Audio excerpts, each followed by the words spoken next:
ये बात मैंने पहले भी कही थी, आज भी कह रहा हूँ। इसी बात को लेकर के दिल्ली पुलिस ने, क्राइम ब्रांच ने मेरे खिलाफ एक एफआईआर दर्ज की थी, तो उसमें अलग अलग धाराएं थी। उसको लेकर के आज सुनवाई होनी थी, तो कोर्ट ने अब इसकी नेक्स्ट तारीख दी है। नेक्स्ट तारीख जो है 17 फरवरी 2023 की है। इसके साथ में एक केस और था, हमने इसी के अगेंस्ट में केस किया हुआ है और हमने कहा कि जो पुलिस की जो धाराएं लगी हुई वो गलत है और जो बात हम कह रहे हैं वो बात सही है। और पुलिस मुझे अपने संवैधानिक दायित्व का निर्वहन करने से रोक रही है। मैं चाहता हूं कि जो मेरा ड्यूटी है देश के प्रति, संविधान के प्रति, राष्ट्र के प्रति, जनता के प्रति, उसको मैं निभाऊं, जबकि पुलिस उसमें रुकावट पैदा कर रही है। तो हमने पुलिस के ऊपर केस किया है कि ये सब एक षड्यंत्र के तहत हो रहा है। तो जो सब इंस्पेक्टर जिसने इसकी जाँच की थी उसको, उसके खिलाफ एक्शन लिया जाए। सीनियर अधिकारी पुलिस के, उनके खिलाफ एक्शन लिया जाए और जो पुलिस कमिश्नर है दिल्ली का, उसके खिलाफ एक्शन लिया जाए, उसके खिलाफ एफआईआर दर्ज की जाए और दिल्ली का जो सीएम है उसके खिलाफ एक्शन लिया जाए। वो एक अलग केस हमने फाइल किया था, उसकी भी आज सुनवाई थी और उसकी सुनवाई भी अब जो है नेक्स्ट 17 फरवरी को। आप कह रहे हैं कि हम जनता को पिछले 2.5-3 वर्षों से लगातार जागरूक कर रहे हैं और हमारे सबके पूरी जो टीम जो लगी हुई है, हमारी टीम के प्रयासों से 4 करोड़ लोग ऐसे हैं जिन्होंने एक भी डोज नहीं ली है। सरकार ने पार्लियामेंट में ये बात बताई है।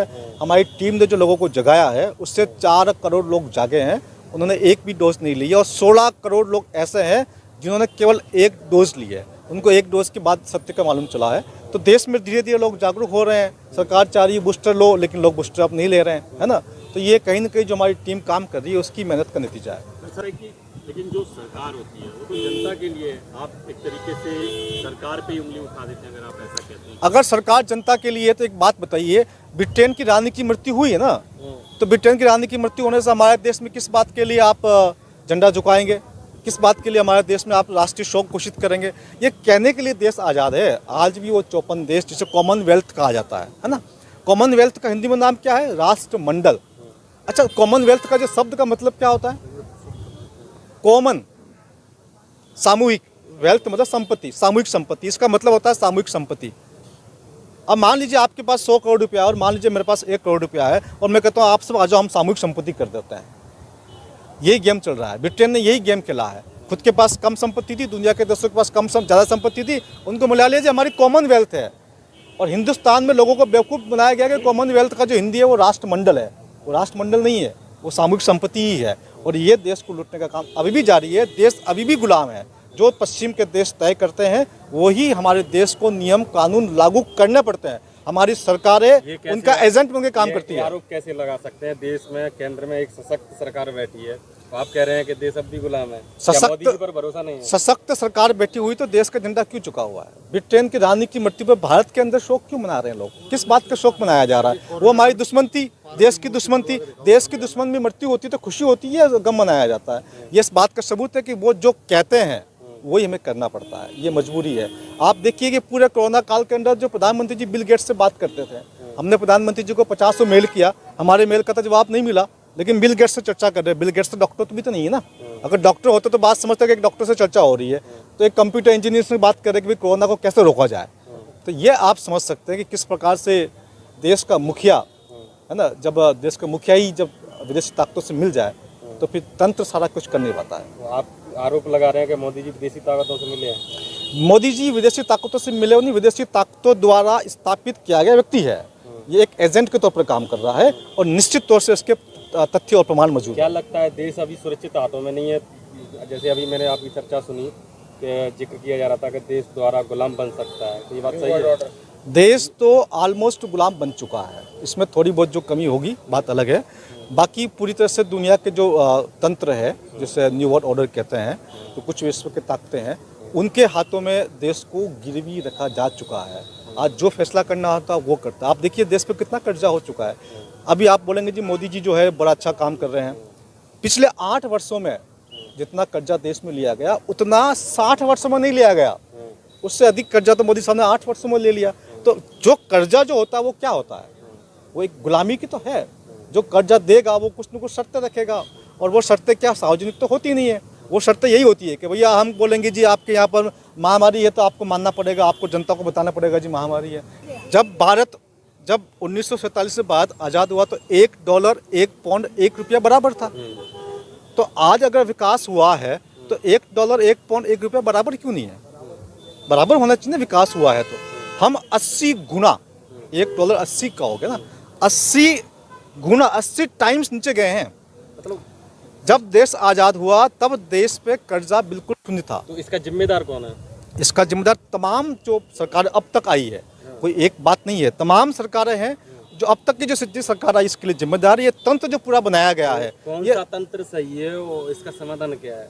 देखिए, ये तंत्र बदलेगा। तो सरकार तो आएंगी, फिर बीजेपी हटेगी और कोई सरकार आएगी, वो सरकार आएगी, तमाम तीसरा विकल्प आएगा। इसमें दो तरीके से समाधान होगा। एक तो समाज के स्तर पर समाधान होगा और एक सत्ता के स्तर पर समाधान होगा। समाज के स्तर पर जो समाधान होगा वो स्थायी होगा, वो हमेशा के लिए रहेगा। वो हमारी पहली प्राथमिकता है। एक एक व्यक्ति को योद्धा बनाना है, एक एक व्यक्ति को जागरूक करना है। जब एक एक व्यक्ति लड़ेगा सिस्टम के साथ में, तो कोई दुश्मन आ भी जाएगा और सेना हार भी गई तो अंदर एक मजबूत सेना पहले से तैयार खड़ी होगी। अगर लोग यहाँ पर घूमेंगे, दुश्मन यहाँ पर घूमेंगे तो देश की सेना पर विश्वास नहीं है और देश की सरकार पर विश्वास नहीं है, आम जनता को क्या जरूरत पड़ेगी लड़ने की? एक बात बताइए, क्या देश की सेना हार नहीं सकती? क्या देश की सेना हार नहीं सकती? तो उसके लिए मोदी जी ने किया है ना, जो नहीं, मैं 4 साल के लिए जो योजना बनाई है। ठीक है, उसके बावजूद 4 साल रिटायर होने के बाद उसके बावजूद क्या देश की सेना आज दिन तक भी हारी नहीं है? कौन सी देश की सेना? अभी देखो, रशिया इतना ताकतवर है, वहां घुस गया था यूक्रेन के अंदर, वहां से पीछे हटना पड़ रहा है उसको। कोई भी सेना कितनी ताकतवर होते हैं, अगर मान लीजिए हमारी सेना 10 युद्ध लड़ती है और 9 जीत गई, 1 हार गई, तो दुश्मन तो आ जाएगा ना घर के अंदर। जब हार गए तो अंदर एक व्यक्ति सैनिक बन के खड़ा होगा, तो दुश्मन को यूं भागना पड़ेगा। तो स्थायी समाधान सरकार के स्तर पर नहीं है, स्थायी समाधान राजनीति के स्तर पर नहीं है, स्थायी समाधान समाज के स्तर पर है। समाज को जागरूक करेंगे, समाज को योद्धा बनाएंगे, समाज को सैनिक बनाएंगे। वो एक पक्ष है, वो महत्वपूर्ण पक्ष है। राजनीति परिवर्तन, सत्ता परिवर्तन, ये एक गौण है, ये बहुत ज़्यादा बड़ा मुद्दा नहीं है। क्या चाहते हो, क्या परिवर्तन चाहते हो, क्या मतलब देश की जनता को समझाना चाहते हैं? थोड़ा मोटा देश का दुश्मन अगर यहाँ घुसता है इस देश के अंदर, तो जनता उठा करके एक एक पत्थर तो मार ही सकती है। जिसके हाथ में जो वो मार सकता है। एक मोबाइल भी अगर पटक के मार दोगे तो वो तो उसका सिर फूट जाएगा। तो देश का दुश्मन किसी भी वजह से हमारे देश के अंदर घुसता है, या देश के भीतर जो ताकतें हैं जो दुश्मन से मिली हुई है, उन ताकतों को समाप्त करने की जिम्मेदारी जो जनता है उसकी है। जनता को ही उन्हें समाप्त करना पड़ेगा। हो सकता है कि कोई सेना, कोई संगठन। क्यों लगता है आपको कि ऐसे देश में ऐसी नौबत आएगी? हाँ, क्या देखिए, बताइए, हमारा देश गुलाम हुआ या नहीं हुआ? ये साबित है, सत्य है, हमारा देश कई बार हुआ है। ऐसी क्या कमी थी कि देश गुलाम हुआ है? बार बार देश गुलाम क्यों होता है? हम बार बार आज़ाद कराते हैं, फिर गुलाम हो जाते हैं, फिर आज़ाद कराते हैं। इसका मतलब कहीं ना कहीं तो कमी है, और वो कमी समाज के स्तर पर है, वो कमी नागरिकों के स्तर पर है। उस कमी को दूर करना ही हमारी प्राथमिकता है, और उसी को हम लड़ रहे हैं। ये जो हमारा मोदी जी का जो बयान है, वो आपने सवाल पूछ लिया तो मोदी जी का बयान बीच में आ गया। चाहे मोदी जी हो, चाहे मनमोहन सिंह जी हो, मनमोहन सिंह जी की 30 साल की जो आर्थिक नीतियाँ थी वो विदेशों के द्वारा जारी की गई नीतियाँ थी। तो सारे के सारे प्रधानमंत्री, सारे का सारा सिस्टम बिका हुआ है, ये देश पूरा बिक चुका है। इसको बचाने के लिए अब जनता को ही आगे आना पड़ेगा। सर, आप पे जो है तमाम धाराएं लग गई हैं, आप आज पटियाला कोर्ट भी आए हुए हैं, आगे भी आपको तारीख मिली है, यूट्यूब से भी, फेसबुक से, जैसा आपने खुद कहा, वहाँ से भी आपका वीडियो कहीं डिलीट कर दिया जाता है, कम्युनिटी गाइडलाइन भी आती है चैनल के ऊपर। कैसे आप लड़ोगे सिस्टम से, जिस सिस्टम को आप कह रहे हो कि हम लड़ेंगे? इतना बड़ा सिस्टम है, बहुत लोग आए गए।